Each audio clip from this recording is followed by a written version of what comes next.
Welcome, creatures of the night, to the Monster Maniacs podcast. If you get too scared, just keep repeating, it's only a podcast. It's only a podcast.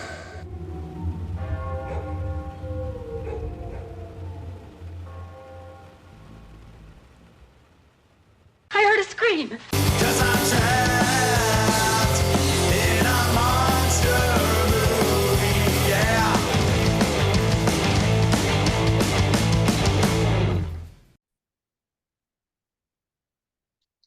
All right, Maniacs. It's time once again for the Monsters Maniac podcast. It's me, Dr. Deimos Strigoi, and my other host. Killer Wolfson. What's How- up, Monster Maniacs? How's everyone doing? All right, so this episode is all about April Fool's Day, 1986. April Fools! Not enough movies made about April Fool's Day. I love that theme song, dude.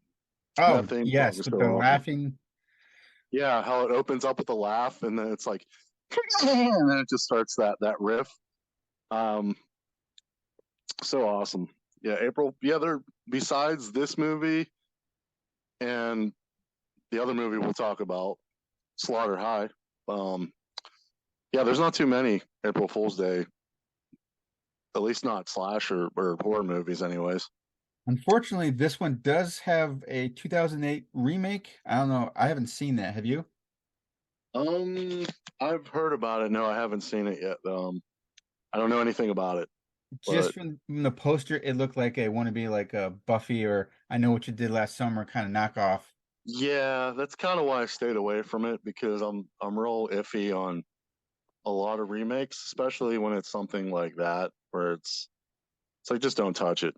Like don't touch this. So let's get into the details of this movie.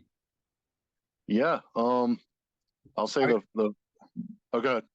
I was gonna say, obviously, 1986, which was the same. Kind of weird. The same year our other movie came out.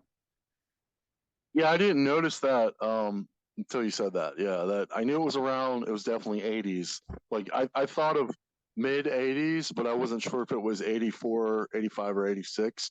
Because like there's a lot of slashers. I mean, there's a lot of slashers in general that came out in the 80s, but like those 3 years, there's a shitload. Oh, yes, so many. But the ones that stand out though, this is definitely one of them. Yeah, it's directed by Fred Walton, which I don't know much about him other than this movie. But I do know the writer, and I'm gonna butcher his name, but Danilo Bach. Danilo Bach. He also did. This is crazy. All right, he did The Beast Within, which is a really cool. I don't know if you've ever seen that. It's like a demon possession movie. I have not. And then he also did later on. He did the classic comedy Beverly Hills Cop. So that's pretty cool. I didn't know that. Yeah, if what I'm looking at, he did 1, 2, and 3. Yeah. I wasn't sure if he did all of them, but I know he did the first one. I was So, like, oh wait, that look. I was thinking about. I was like, I don't recognize his name, but it's funny that you look up these old slashers, you know, these horror movies, and then you realize, wait a minute, this writer or this director also did this. So it's really cool checking out good old IMDb. Yeah, it's also, I mean, when I look at some of them, they don't have a lot of credits to their name. Like even the director. Yeah. I mean, he did Yeah. do When Stranger Calls. I mean, that's a Yeah. classic. Yeah, that's a classic. I was going to mention that one too. Oh, I definitely want to dig into the cast because it's an all-star cast, man, dude. It's like it's loaded. It is loaded. Okay. I mean, I'll just dive right into that. All right. First off, Deborah Foreman. If you don't know, she was in Valley Girl with Nicolas Cage. She was also in one of my favorite obscure movies, Sam Raimi movies called Lunatics in Love. or Lunatics. Sorry, I butchered that. Lunatics: A Love Story, which has Ted Raimi, directed by Sam. Bruce Campbell's in it, and she's in that as well. And she plays the main. I don't even know if you would call her a final girl because she's. I mean, I guess you could, but since this isn't technically like that's something we'll get into, that this isn't the classic slasher. I mean, it is, but it's Right. not. It has more of a comedic element to it. Right. It has this. Okay, it has the classic slasher elements of there's a killer, there's people being picked off one by one, but once we get into that with if we mention, I don't know if you want to just to be all spoilers, but you find out that this was all one big prank. And I mean, come on, it's called April Fool's Day, Right. so The you ultimate kind of saw April that Fool's coming. Day prank. Yeah, so they're all pranks, and that's the other thing I love about this film. They're all these awesome, like, just fun pranks that they pull on everyone. Everyone, it's almost like, and I thought about this to compare this to Jackass. It's kind of like being on set for on Right. one of the Jackass films, because they're constantly being pranked on. And excuse me. So yeah, there's all these awesome pranks that they do, like the well, we're jumping the gun here, but I'll back it up. We'll finish our or my rant on all the cast, because it's an all-star cast. So starting, like I said, with Deborah Foreman, you also have Amy Still, which is one actress that I knew I recognized her. It was one of those situations where I was like, I recognize this actress. Well, where do I know her from? Friday the 13th, Part 2. She's the final girl. And I'm Amy like, how? Field. Yeah. I'm like, how did I not like put that together? I mean, Friday the 13th Part 2 was never my favorite of the series, so that might be why I haven't seen it as many times as the other ones, but I recognized her, so I was like, I want to go back and watch that. And I kind of just always wanted to. I mean, I love all of the Friday movies, but I want to get a new appreciation for it, not just because mainly because I'm like, oh well, that's Amy Still. She's also in April Fool's Day, but it's cool that they have a final girl in another slasher. An interesting And fact, she's yeah, also in the 2021 fan film, Jason Rising, a Friday the 13th yeah, fan film. yeah, I saw that too. There is one other movie she's in that I will bring up, but everyone's gonna laugh at me. They're all gonna laugh at you. But there was a Ah, movie he was in, or that she was in, with I can't think of the guy's name right now, but you'll know him from like Little Monsters. He played Maurice. But it's called Walk Like a Man, and it's about like this guy who he's a caveman, and he comes into the 21st century, and she teaches him. Amy Still's character teaches him how to be a walk like a man, and it's an awesome movie. And they always play that. I don't know if it was Four Seasons, that old 50s I believe song so. or Yeah. 60s song, which I'm not going to try and sing. I don't have hit the right vocal notes for that, but yeah. So just random, I just saw another thing. I was like, maybe that's also where I recognize her from, because that was one of those movies I watched like growing up when I was younger. So Walk Like a Man, and then I eventually got into the horror genre with Friday the 13th movies, and that's also where I recognize her from Part 2. But it's really cool to see her in another slasher when she was the final girl. And then this next actor, oh shit. Okay, so instantly recognizable. I knew him right away. It's Thomas F. F. Wilson. Wilson. Yep. Yes, of course. How I know him by as Biff. Biff. Biff Tanner. Biff from What are you the looking at, classic. butthead? Yes, you just took the words out of my mouth. I was just gonna say it. There we go. I'll do it again. What are you looking at, butthead? Classic Biff Tanner from Back to the Future. But yeah, he's in this, and he plays like the kind of like the other. I don't remember any of their names, so I'm not even gonna. I'm just gonna call him Biff. He is Which is almost as bad of a name. He is Skip. Skip. That's right. That's right. So Skip. Um. And I'm sorry. No. I'm so sorry. He is Arch Cummings. Oh, right. Okay. Arch, like Archie. Arch. Yeah. So Yes. Arch, and I'll say, is it Skip? The other, like, kind of, they play like these screwball characters. You know, they're like the clowns, the class Yeah. clown Skip is Muffy's like cousin. cousin. Yeah. So like those two. Okay. So that brings me up. So we know Biff. Most people should know uh Thomas F. Wilson instantly, but I actually recognized that the next actor you're talking about, Griffin O'Neill. Really? Griffin O'Neill, I did because not. okay, so of two movies, instantly I recognized him. And the funny part was I didn't just watch these movies for the first time, but I like rewatched them and recently. One is The Wraith Ah, with yes. Charlie Sheen. Yeah, so Griffin O'Neill plays one of the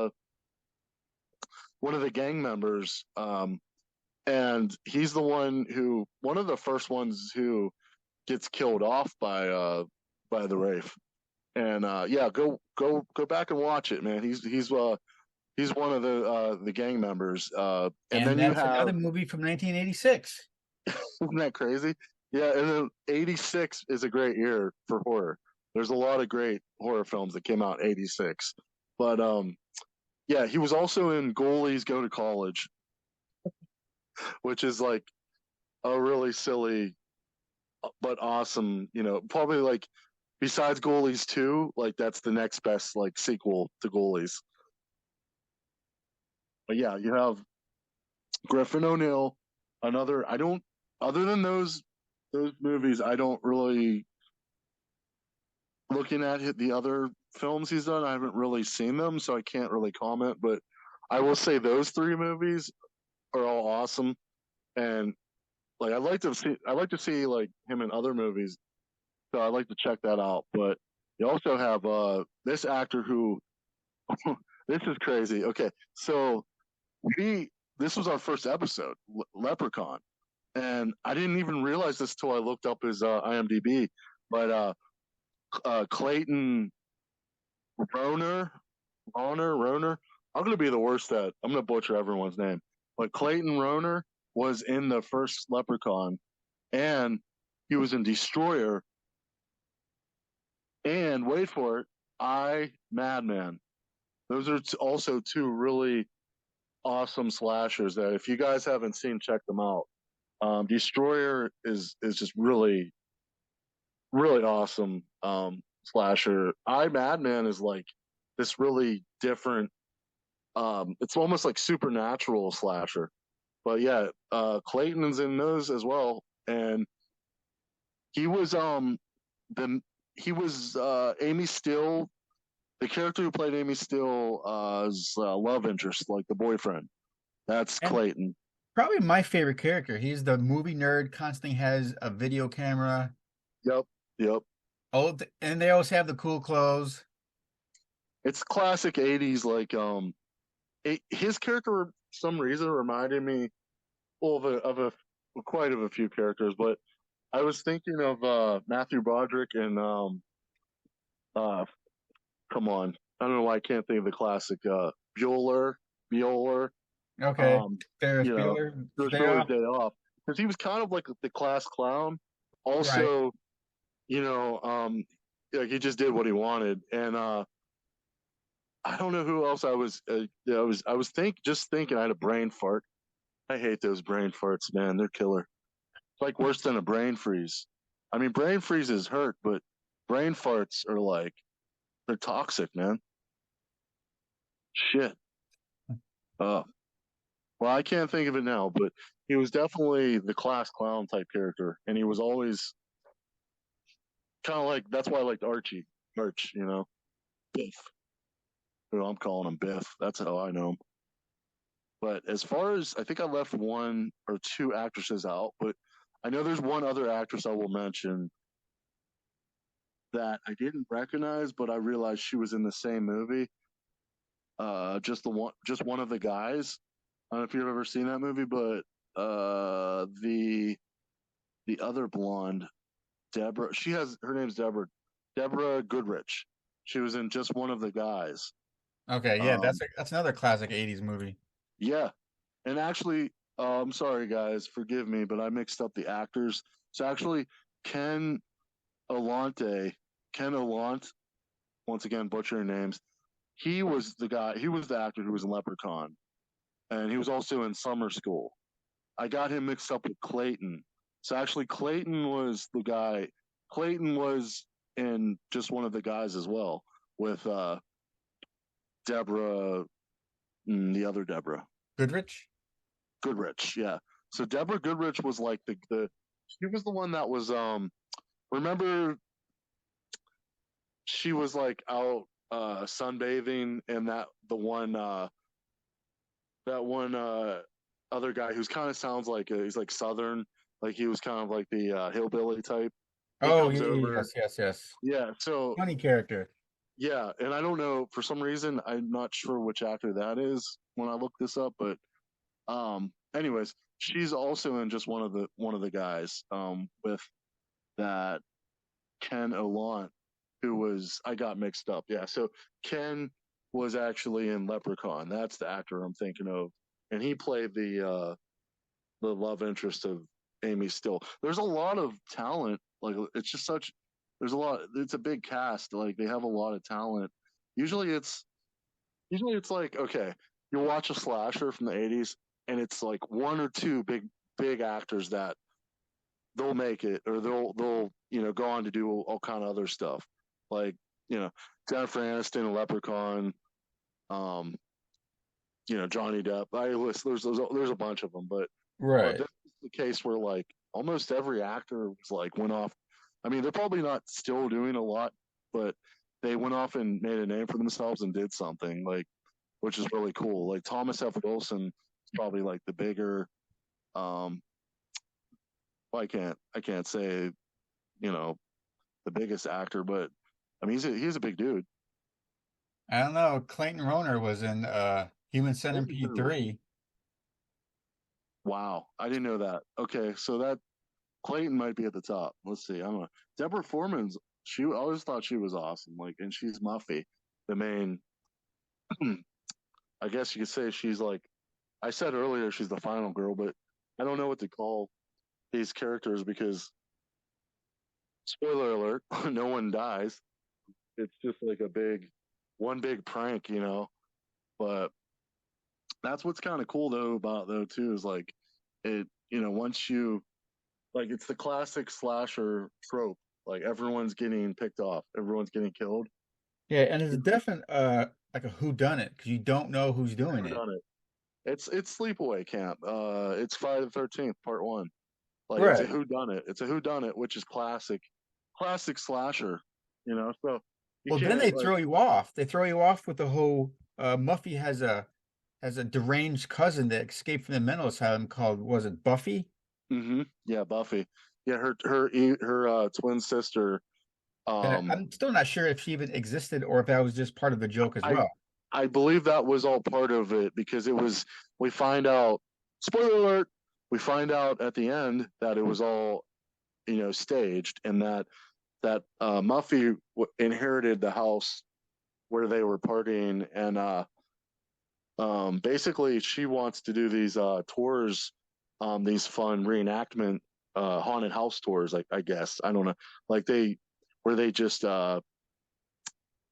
I guess it's kind of like what they do now because they have those same type of Like an you can go interactive play, almost like a interact. mystery, but Yeah, everyone it's right. Yeah, an interactive mystery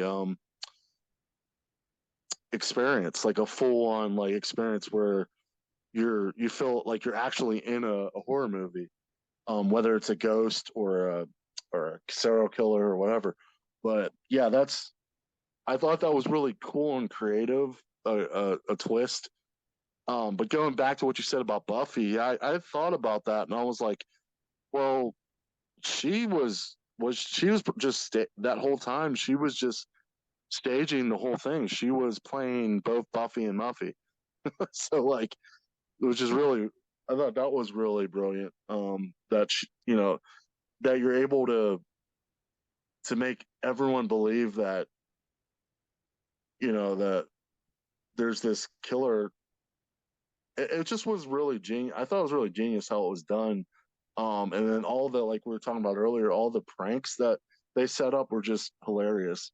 Like Oh, Biff like sits in the chair and it falls in oh, the classic, legs. how many times did he fall over in a chair? He fell over I know. in the dining room.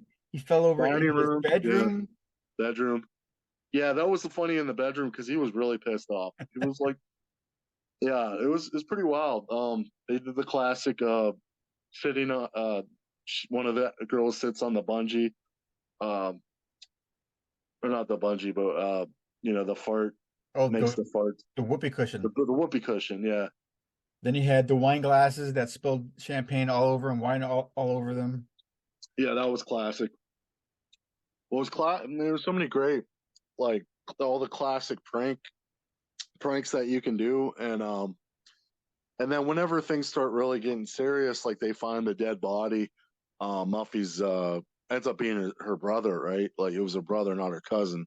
But he's like, I wasn't he the first? Well, you you got, well, let's back it up. You had the guy on the boat, like he he got messed up and his eyes all like, Which was probably the best gore. yeah, that was probably my favorite of like the makeup effects, and the best, one of the best kills. We're not there yet, but that was one of them.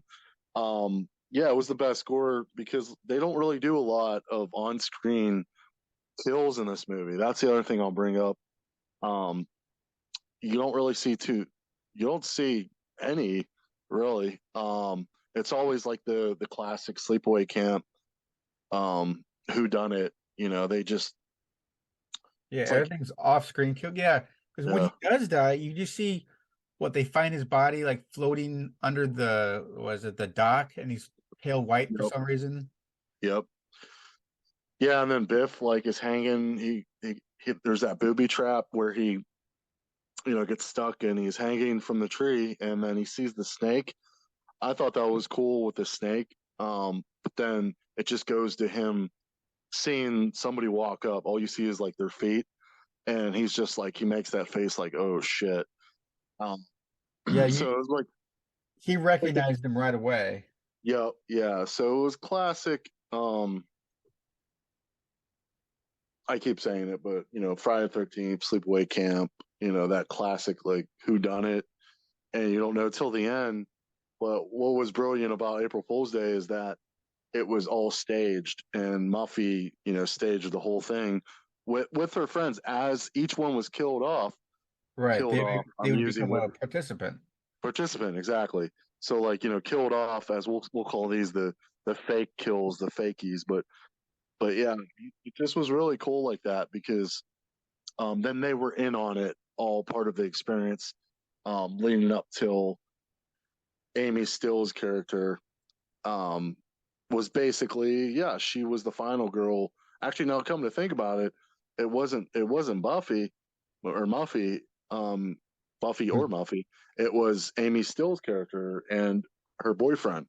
They were pretty much the final girls. So like, because they were the last ones who find out. And but yeah, it was really crazy because I remember watching it for the first time, and when I had picked up the pieces, like the clues were there. But when you find out at the end, when she ends up opening the door and sees everyone's alive and just having a good time socializing, it's just like totally blew my mind. I was like, wait, what? Well, This is the like, weird part is they don't like acknowledge her at first, so it's almost like, is this some weird dream sequence? Is she is this the dream? hallucinating? Right. Was she dreaming? Was one of the that was one of the first things I thought. I was like, wait a minute, this is probably just one big nightmare she's having. Right. That's what I thought. And but when Muffy just, explains everything and how the makeup artist was the first guy with gets his eye mangled. Um, he was the makeup artist who did all that awesome gore and all the effects. And it's how you had that dead body, how you had his eye was messed up. But other than that, there wasn't. Yeah, like everything was off screen. You didn't see. well, I don't know if it was Skip's character, but the one character that it just shows him laying in the bed dead, like he got stabbed or something. I don't even know. Still don't know. Like some of the kills, I'm not really 100% sure. I mean, I know like the one girl, she fell down into the well, right? And she Right. drowned. Yeah. And there's like severed heads and a body floating. Yeah, Muffy. That was actually that was who's wait. No, Muffy's head was found in like the basement. Yeah, right. That was Muffy's head in the basement. So I was thinking it was that other actress, the other girl, but the other blonde though, that I don't remember how she got killed off for some reason, but she was really mad because of the one prank was, I guess she had a miscarriage or something like Right. that. Yeah, that was a little creepy. Yeah, that part I still kind of was like, kind of cringy, kind of like, wait, what? Like, why would she joke around about that? Because that's something serious and messed up. That happened, to anybody, that could, Right. and then you see that happening, and that's supposed to be her friend. That's supposed to be, Muffy's good friend or whatever they say in the beginning, like, and so that part kind of threw me off. That was really, that was really evil of Muffy to pull that prank. But all the other pranks were, I don't know if they were innocent. They were just fun, like they weren't. I mean, the silly pranks were fun, like falling off the chairs and whoopee cushion and all that shit. But when it started getting into like people like were dying, like, well, the fake kills, like things got a little out of hand, especially that miscarriage, that thing. But Yeah, and what was with the one the articles about people dying in car accidents? That was the weird. car accident? Right. That's the other one that I was going to mention that I still don't understand that one. Other than, oh no, wait, that actor, the guy who's going through, he sees those newspaper articles. I think didn't he say he was in a car accident? Or am I just making that up? Or maybe something like, I don't remember exactly now, but yeah, he didn't seem like he was very happy about it, like they did it on purpose. Yeah, I think what happened was they had played it out that his character was supposed to be in a car accident or was in a car accident, but they really didn't go into detail as much into his character. So I don't really know. I know for a fact about, that girl we were just talking about, because she just says it like, but that's kind of awesome though, because it sets it up for the very end with the twist well, not a twist because like Muffy had it coming, but she gets her payback on Muffy at the very end. That was a good kill, or yeah, prank. That was up there. That was one of my favorites because it was just really smart and creepy at the same time how it was set up, because Muffy picks up that little music box. I hate to stop you there, dude, but I'm afraid we're gonna have to stop for a quick commercial break. So we will be right back after this quick message. See you soon, goals.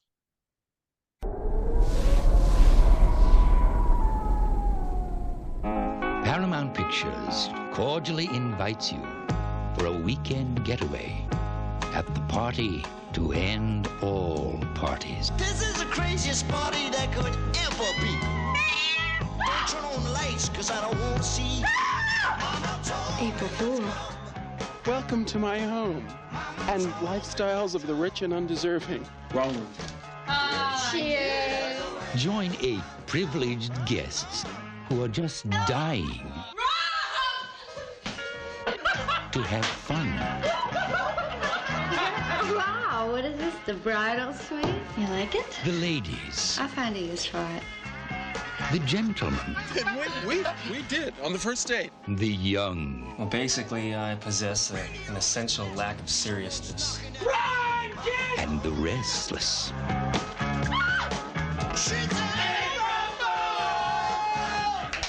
You are such a jerk. Everyone is having such a good time. It's scary. Something wrong? You look dead. Radio is blasting, someone's knocking at the door. I'm looking looking at my girl. She passed out on the floor. Nikki! I see something in there like I've never seen before. Don't know what it is. I don't want to see it. April Fool's Day. Get ready to party till you drop. She said that ain't the way I am.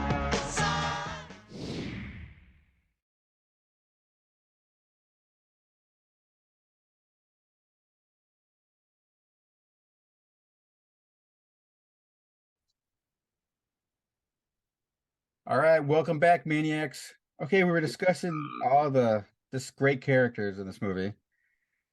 And I mean the final character, well, where how Nan kills, that's actually a good little scene because at first I really thought that she killed Muffy. Yeah, that was what we were just talking about. Yeah, I love how she's how Muffy has the classic the little music box and the little puppet, or usually it's like a little jester or something, pops out to scare her, and then she comes up right behind her, and you think she's really just slashing her throat, and it's all part of the prank. And that's like the ultimate payback revenge prank on Like anybody. Muffy believes it at first. She really thinks she's going to kill her. Yeah. She puts the fear in her, and like it's the ultimate prank to get her back. And it was just so great how they ended it like that. That was an awesome way to end the movie. And just wrap it all up, because like this was all based on April Fool's Day and pranks. And Muffy was like, she thought she was like the queen of the pranks, I guess, if you will. Right. And yeah, her friend got her back big time. And honestly, I'm not saying I would have killed her, but like Muffy really like did some messed up stuff like towards her with that prank that she did on her with about the miscarriage, or just the thing about the having the baby. It was all it was a recording of like a baby crying. Yeah. Yeah. Which to me, that part too, by the way, was disturbing, because just hearing a baby cry, like over and over, is like, okay, that's enough. Like, it's annoying. You don't want to hear it, but it's also creepy. So I was like, okay, what is going on? Please stop that. Stop. But I didn't know there was a baby in the house. But Yeah, I didn't understand the point of that at first. I'm like, how is this this is the weirdest prank I've ever heard. Yeah, it was a twisted prank. It was a twisted prank because it was twisted and evil. It was very like personal and evil, because it's definitely personal. She knew something happened to her friend that had to do with and I keep saying miscarriage, but I'm not 100% that's what it was, because they don't really go into detail. I don't remember her saying why she was upset, but she said to her, like, why would you do that? Like, what happened, or something like that. Like, I don't remember if she legit said that. I think she did say miscarriage or She something said, like that. I believe so. And like, that's why I said I don't want to misquote, anything, but I'll just say, it was messed up. Whatever she, something messed up happened with her and her baby. So for her to be you saw her, she was, even like at the very end, like when they were everyone's in on the prank, she was upset. You could tell she was still very upset by this, like just as upset as Amy Still, like the main final girl and her boyfriend. But then they find out it's a prank, and they laugh, and they're like, haha. But the girl, the other blonde, who I just can't think of her name, she was still very upset. So I knew something was up with that. Like, I knew they weren't going to end the movie right there. So that was a really fun way to end it. Yeah, overall, this was just a really, awesome slasher, or something different. It was like a fun twist. But so we don't forget, let's talk about this is one of my favorite questions that we always in our podcast that we always bring up, and is that, could this film be considered an iconic slasher? And I'll let you go first. I'll let you have the mic, because I mean, I'm a little mixed. I'm a little mixed on that. But what do you think? I'm gonna say not really, mainly because it doesn't. No one actually dies. So and there's no Yeah, one character because you don't really know who's right. doing it. See, yeah, I mean, I totally agree. That's where I stand with this movie because even though it has the classic slasher trope, like the classic elements of a slasher, where everyone's being picked off and killed, and they do the classic whodunit, um, but at the same time, it's all one big prank, and no one dies. So it's not a slasher. It's more of a comedy.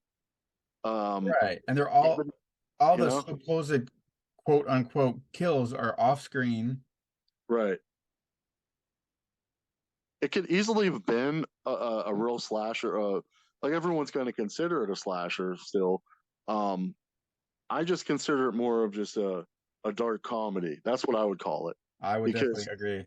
yeah, because if like people were actually being killed, then I'd be like, okay, this is a slasher.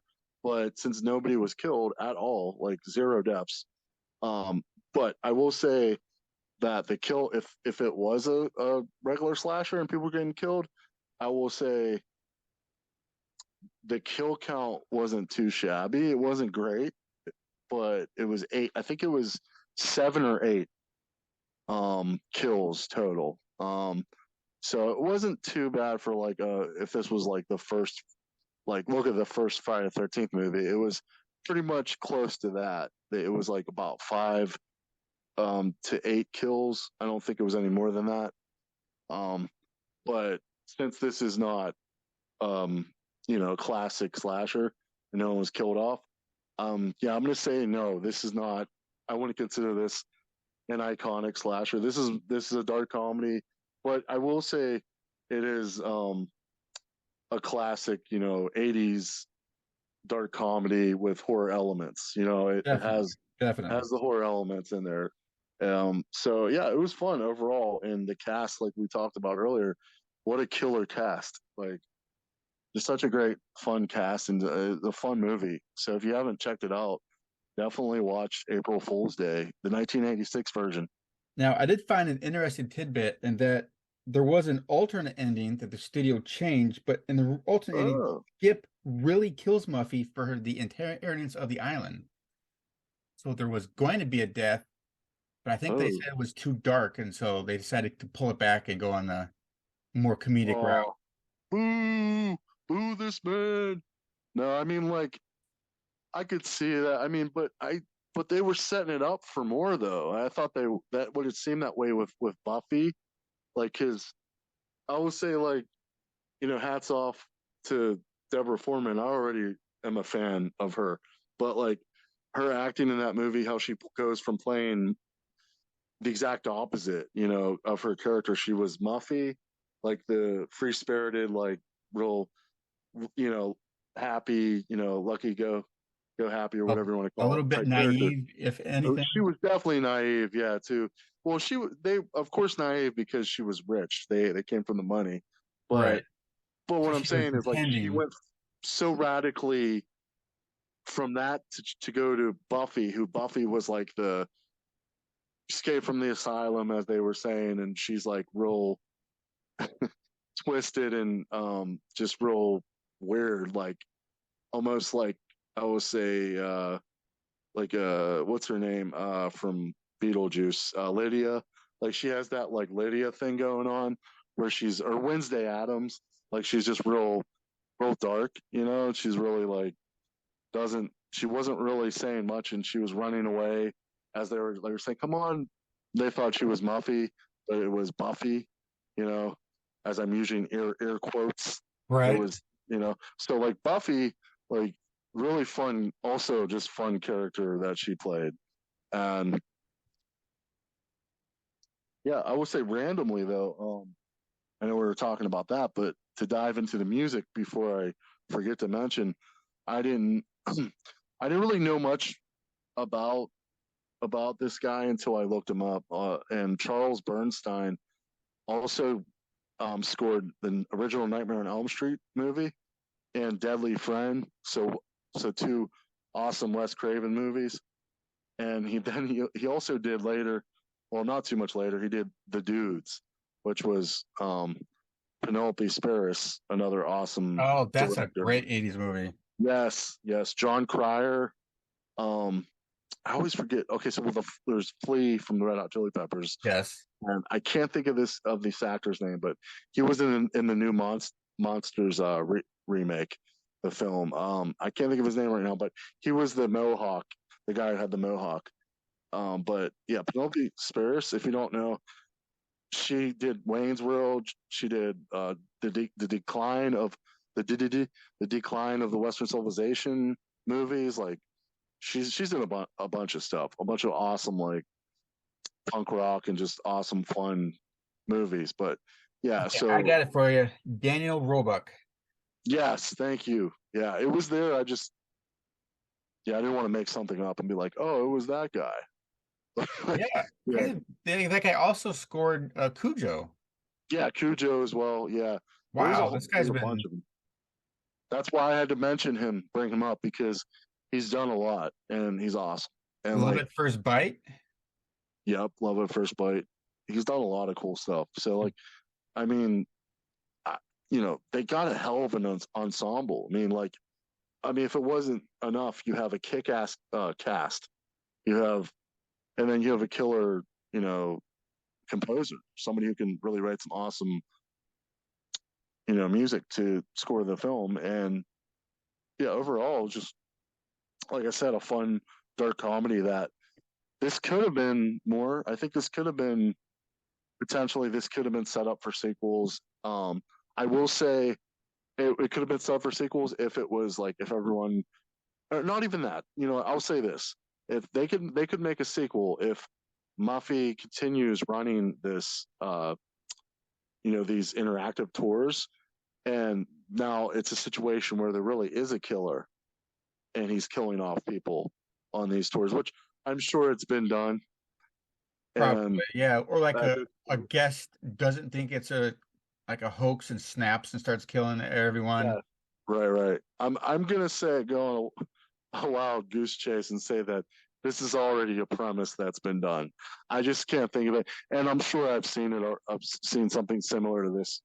I'm sure because there's so many horror movies, especially in the '80s, but like ones where it's like that kind of setup. But it's definitely a fun dark comedy, and it could have, like I said, it had potential to have sequels, and I really like the concept of Muffy and Buffy though, like the twin sister. I had an idea very similar to that with twins, slasher with twins, but then I saw Blood Rage. That's what I was thinking of. Except they actually are on screen at the same time.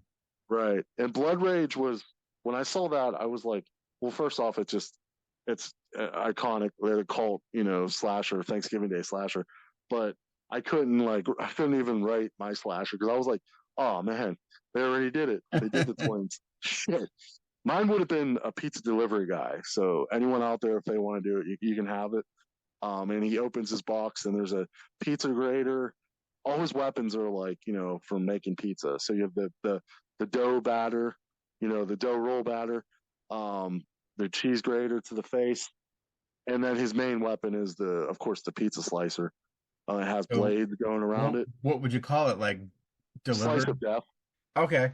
I like that. Slice of death, or I don't remember the other one, but it was another play on words, type thing. But yeah, I was gonna do, it was a twin brother, and I mean I still could do it, but I kind of like, I don't like the idea of like taking or copying off of that other. It's like one of those things that it's already been done, so I'm not gonna touch it. I'll just do something different. The whole new trend, which is Amityville pizza delivery killer. Yeah, I might as well jump on that bandwagon. I mean, everyone else they're literally killing that. Like that is like it's like everything. Like I don't understand. I've never understood the Amityville thing. It's just they put it's like this. They just took the name and they put it over top of whatever. So it could be like Amityville Christmas Vacation, Amityville, Ghost Hunters. I don't know. I'm making that shit up, but you know what I mean? Like Yeah. Oh, anything. Like, dude, they've probably already thought of those names and they're probably in production right now. oh yeah. I mean, it's So just like, I thought about doing something, but I don't know if you want to do it for everyone. I thought about looking up the Rotten Tomato score. So April let's Fool's throw Day that in has there. a 55%. So I don't know if that's necessarily bad or good. I guess that's like okay. I mean, it's not like 90% or like, And the problem but is, it's not for me, bad. is like these are all like new. They don't go back and look at the original reviews from 1986. Yeah, So, unless you're kind of nostalgic, maybe the newer slasher crowd wouldn't like this as much because they've been brought up in like Scream. Although, I mean, it does have a tongue in cheek, so it would kind of go in with Scream. I think you have the movie nerd just like Scream. oh yeah, it's definitely got that same type of setup, that vibe. Usually, back to Rotten Tomatoes. Usually, like I'm pretty much trust most of their scores, their rates, but like I don't know. I would have given that. I would have gone a little higher on it. Like I think maybe it's so low because of what we were saying about how it's not a real slasher. Maybe, but I don't Yeah, know because because audience only gave it 47%. yeah, I don't really That was get a little that harsh. because it's that is harsh because I think it's an original story. There's not too many April Fools. There's besides Slaughter High, there's not really any other April Fools like slasher movies. And then I mean, if there are out there, there's not that many of them that I know of. But also like the cast. I mean, come on, like it's not like they were just picking people off the street and like these were just like random new actors that I mean at the time I'm sure they were young and they didn't know that they were going to go off and do this these other films, but I mean like watching it back, like I would have given this a higher score, just for the talent, the ensemble of the cast, and just because it's an original story. um it has a clever twist to it, a few. So I mean, like I don't know. Like I said, I'd go higher. That's my 2 cents on that. Okay, That's so my now we come to the what we would normally have best kill, but since it's not, I'm yeah. I'm calling mine best kill slash injury. Yeah. I guess it's in between. For me, it's a tie between the guy getting his eyeball mangled. That is mine. Yeah. So that, and I do like the end, the last one, like they were talking about with where Oh, the girl gets her revenge on Muffy, yeah, it cuts her throat. cuts her throat, because it was just like a really fun, even though these kills are fake, like it was a cool, like just a fun prank, and also like it seemed so real, like it legit, like I thought she really wanted to get revenge on her because that's a twisted thing to do to someone. It's real. Like you said earlier, it's personal and it's evil. Yeah, But who knows? Because that could have set her off. Could have made her crazy, and then that could have spun off the sequels. You know what I mean? Like she kills Muffy, and she becomes the freaking psycho killer, right. She could have and taken over. She, takes over the house. she Yeah. would have had also kill, or then you open up the second one and Yep. everyone's dead in like the basement. Stick around, kid. I'll show you some things. I'll teach you. No, yeah, that's the way I see that going down. At least that's how I would have done it. Because then you could have continued it. You could have kept going with that movie. But yeah, I don't think it. Maybe it just wasn't. They didn't set it up like that. They didn't want it to. It wasn't going to be.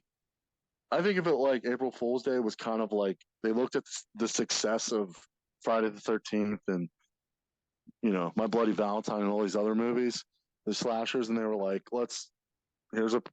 here's something we have, a concept for this, April Fool's Day. It hasn't been done yet, and they just made the film, and they weren't thinking about a franchise or like sequels. Well, it Which made $13 million. I don't know I couldn't find where what the budget was, so I don't know if it really was hmm. great at the box office at that time. Yeah, that's the problem. Is like a lot of these slashers that came out then, like they didn't, for whatever reason, like even though maybe the slashers, they weren't popular to the mainstream audience. I know that for a fact, but I'm saying, like, what about all the real fans, like the people that would go and see it? So they just weren't showing up, or they just, you know what I mean? Like, It was only shown in like a couple thousand theaters at that time, so so that's why, yeah, there wasn't as many opportunities to see it. And it was only probably select theaters and probably select cities, and it wasn't as yeah, big studios weren't taking a chance unless it's like a known yeah, franchise. right. Yeah, All that right, this happens with a lot of movies too. if Like, and back that's a then it was shame. probably if Freddie, Jason, or Michael's not in it, we're not interested in putting it out in theaters. Yeah, right. It goes back to the whole Hollywood thing of like they're gonna take the name if it sells, like they're like, oh, it's Ghostbusters, so we know it's gonna be a smash hit. Just put the name on it, like, and like we were saying, Amityville, like they're just gonna they're literally beating that like a horse, and you know there's just I don't know. I mean, like, it's always goes back to the quick money grab. How the Hollywood, they think what sells. We know that this is marketable. We know that this is something that everyone already knows and loves. So they would rather do that, go with that, than take a chance on something new and original. Something creative. So Yeah, it that's also depends on when this was yeah, made. Because if it was yeah, made in like at a that's it. point, they could have said, starring Back to Oh the yeah, Future's Biff. right. And at that time he wasn't. Well, no, actually, 1985. Back to the Future, the first one, didn't that come out 85? 85. Pretty, yeah. So, So well, they could have. so they could have done that, or maybe it was like that they just didn't. It's kind of like we were saying earlier. Maybe he just wasn't recognized yet. As his character as his actor wasn't fully recognized. Like, I don't know. It's one of those weird things. They just didn't have the marketing that they The do. marketing. Now they would. They would definitely. Yeah. He'd be Oh all over yeah. the poster. Social media. He'd be over everything, Facebook, Twitter, everything, and like you would be using that as your main thing to say, oh, Biff, from Back to the Future. We Right. have Biff, Thomas F. Wilson, who played Biff Tanner. I mean, that's how I would, if I was doing the marketing campaign, you would definitely do that to draw in more people. But yeah, I don't know. That's just how it is with a lot of those. Unfortunately, with a lot of those slashers, and not even just slashers, but just it could be.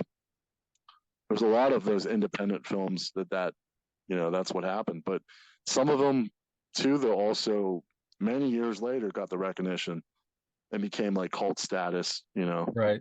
And that's what happens with most of the time. But yeah, I'm just sitting here with my dead laptop. My computer just died, and I'm drinking a Mountain Dew, new Mountain Dew Summer Freeze. It kind of tastes like those I forget what they're called right now, but the you get those popsicles that are like 4th of July. They have like blue, yellow, Oh, the red, white, and blue ones? Red, white, and blues. Yeah, from 4th of July. Yeah, Aren't they like bombsicles or something? Yeah. Those bomb pops. That's what they're called. I think. Okay. So bomb pops. Imagine bomb pop and Mountain Dew. Like, that's what this is, man. I'm like in love with this.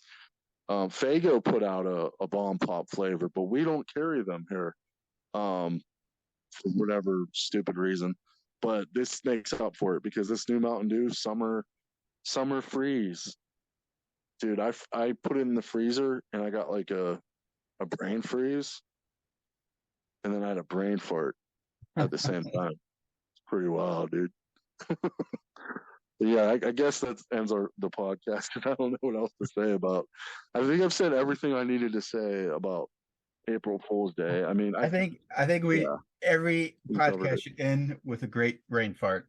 Yes, I agree. Stay away from the brain freezes, but brain farts are that's where it's at, my friend. Well, I hope everyone enjoyed the episode. It's a great slasher / dark comedy. Yeah, check it out if you haven't seen it. And we will see you next time. Stay cool, ghouls. Right here on Monster Maniacs Podcast.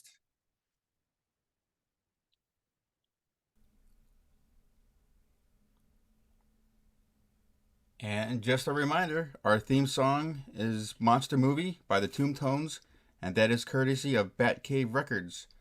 That is from their album Pumpkin Guts. So if you liked it, head on over to Bandcamp and pick it up. And here it is in its entirety.